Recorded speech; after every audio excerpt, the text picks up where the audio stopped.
Okay, welcome back. All right, great day. Money Monday is kicking it today. We're killing it, and we've been making our way through these 2 hours today in a quite tumultuous weather day here in New York. We are in the Corona Bunker Studios in Staten Island, New York, the outer boroughs of the rotting Big Apple, but we'll come to you live as we do every single day, noon to 2 Eastern, kicking it. We're on Biz TV. We're also on social media. And for those of you watching, say, ooh, I like that segment. I want to check it out. Later on, around 4 or 5 o'clock, depending on when the team gets around to posting the clips, we take the whole show and we slice it into little segments and we put them up individually on our YouTube page, which you can find at Liquid Lunch TV.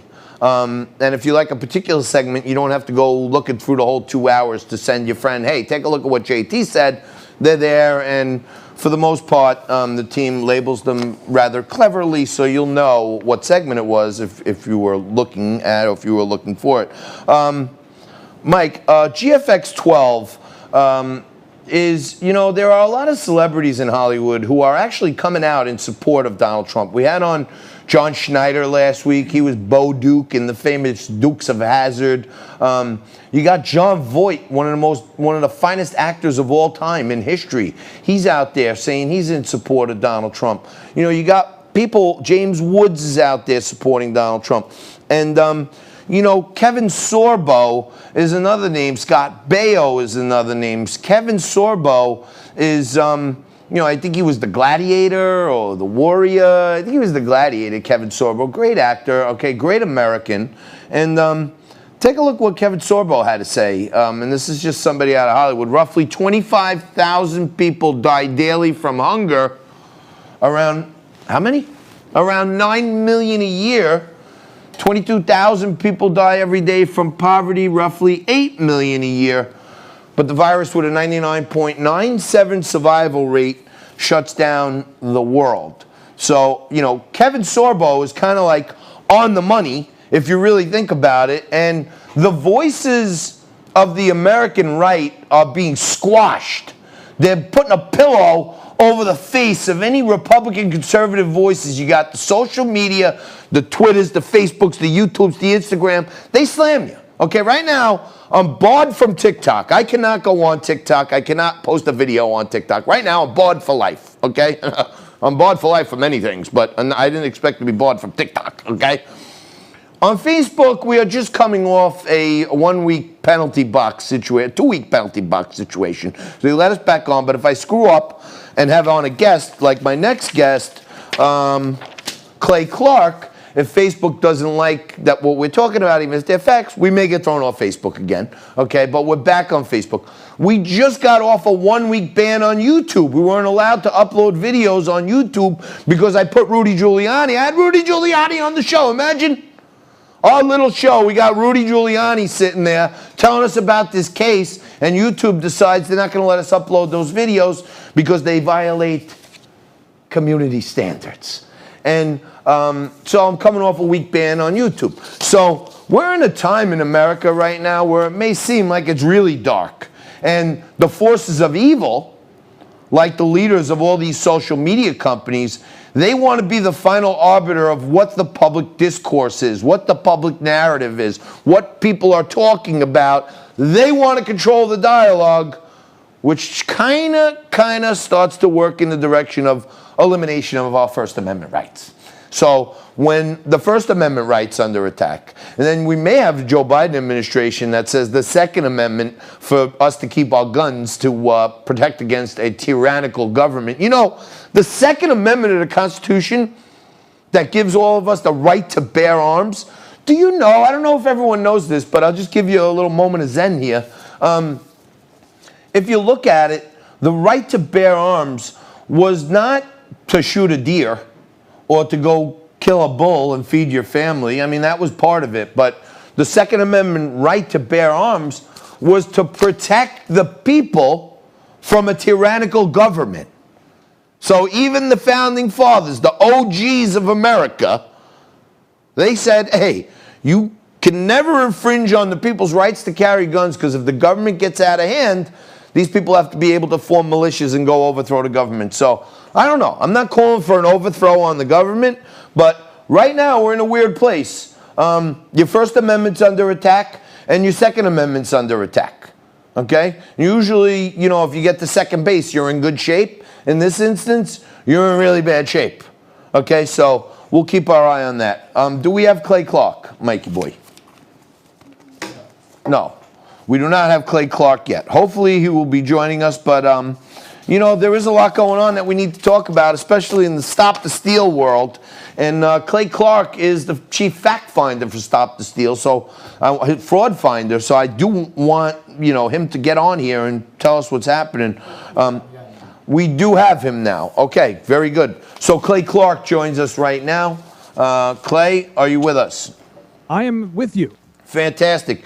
He's the host of the Thrivetime Show podcast, lead fraud finder for Stop the Steal.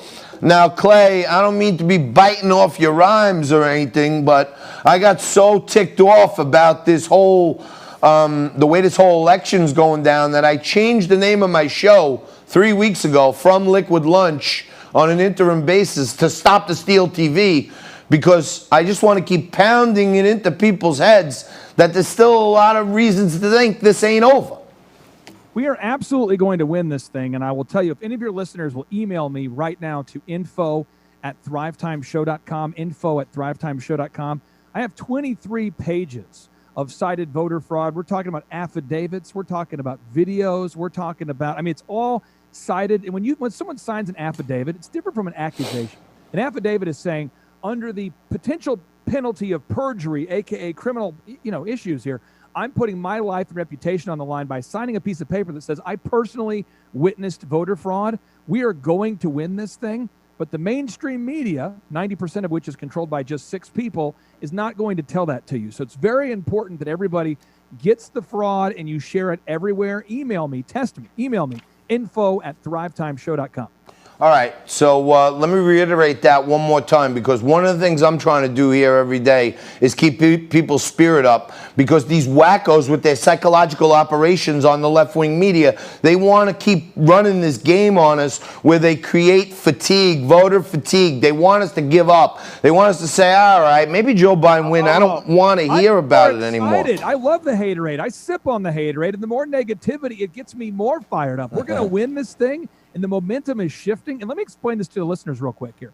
This is the 5-step process that the mainstream media would like for you to believe makes sense. Step 1, we use Canadian-owned hardware with Chinese parts to make our votes. Step 2, then the software is called Smartmatic. And the Smartmatic software was coded out by communist Venezuelans and was funded by Chavez and Maduro. That makes sense. So the software is coded by communists. Step 3, your votes for your integrity are then sent to Frankfurt, Germany for voter integrity. And then step 4, the votes are counted in Barcelona, Spain, apparently to celebrate the Dream Team's victory. And then step 5, all of the software is controlled by Election Guard, which is a Bill Gates software. So whether you are using Clear Ballot or Democracy Live or Election Systems or Dominion Voting or Heart InterCivic or BPro or Microvote, you're all using Microsoft-related products. This is the same Microsoft that teamed up with Amazon to create those models that said that 2.2 million people might die from the coronavirus. The same people that are behind the voter fraud are behind the medical fraud. And this is what's crazy. The medical fraud is 10 times as worse as it's 10 times worse than the voter fraud. But the voter fraud is epic. But the medical fraud is worse, and it's all funded by the same people. Yep. All right, listen, let's make a deal, okay? I love both your messages. We had a little technical issue, I guess, getting you in. Can we get you on again tomorrow to talk about the medical fraud? Because I think people need to understand that there's 2 pieces here. A big part of this scam-demic was particularly elevated so that they can get the states to change their voter regulations. So the medical fraud is actually the cause. The voter fraud is actually the effect. And I would really like you to dig down into some of the facts of it. So can we get you back tomorrow, Clay? I'll absolutely do whatever I have to do to be there with you tomorrow. And I will tell your listeners that those COVID-19 PCR tests are supposed to be calibrated at 17 cycles. They are calibrated at 35 to 40 cycles. So it's like your speedometer telling you you're driving 400 when you're driving 17. Because if the world's most deadly virus did have an epic number of cases, we would see more deaths. No doubt about it. And I wanna add in a few funky little. I'm a numbers wonk. I'm a math wonk. I'm not a scientist. I'm a Wall Street guy. But I found some weird things in the CDC's own numbers. I'd like to play around with it and talk to you tomorrow. So we're going to have Clay Clark back tomorrow. He's the host of the Thrivetime Show podcast, lead fraud finder for the Stop the Steal movement. So we need this guy. And I would encourage you to email him at info@thrivetimeshow.com. That's info@thrivetimeshow.com. He's going to send you 23 pages of actual evidence and affidavits, and we'll have on Clay again tomorrow. Clay Clark, thanks a lot, brother. Appreciate it. Amen. We're going to win. Absolutely. Oh, we're winning every day right here on Stop the Steal, that's for sure. They don't want me talking about this crap. I won't be surprised if we get kicked off Facebook again. And I got a whole secret chamber going on to get ready and move over to somewhere else when we're ready. But I can tell you this, we're going to do everything we can to stop the steal every day. We'll take a quick break. We'll come back and wrap up this Money Monday edition of Stop the Steal right after this.